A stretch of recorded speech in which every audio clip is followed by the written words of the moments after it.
అన్నవరం సత్యదేవ ఆలయ శిఖరానికి బంగారు తాపడాన్ని చేయాలని కీలక నిర్ణయం తీసుకున్నారు.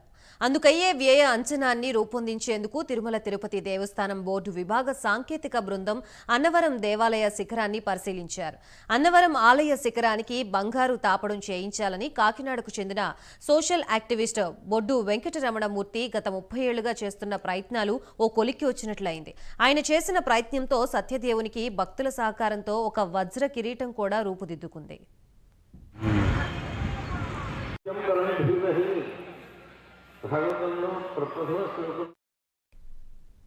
ఏపీలో తిరుమల తిరుపతి దేవస్థానం తర్వాత అత్యధిక ఆదాయం సమకూరుతున్న అన్నవరం ఆలయ శిఖరానికి బంగారు తాపడం చేయించాలంటూ బొడ్డు వెంకటరమణ గత 30 ఏళ్లుగా ఉన్నత అధికారుల్ని కలిసి కోరుతున్నారు. కొన్ని సందర్భాల్లో ముఖ్యమంత్రుల్ని కూడా బొడ్డు వెంకటరమణ కలిసి విజ్ఞప్తులు చేశారు.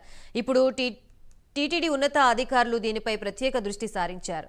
వీలైనంత త్వరగా ఆలయ శిఖరానికి బంగారు శోభ కల్పించాలని అన్నవరం దేవస్థానం కూడా కృతనిశ్చయంతో ఉంది.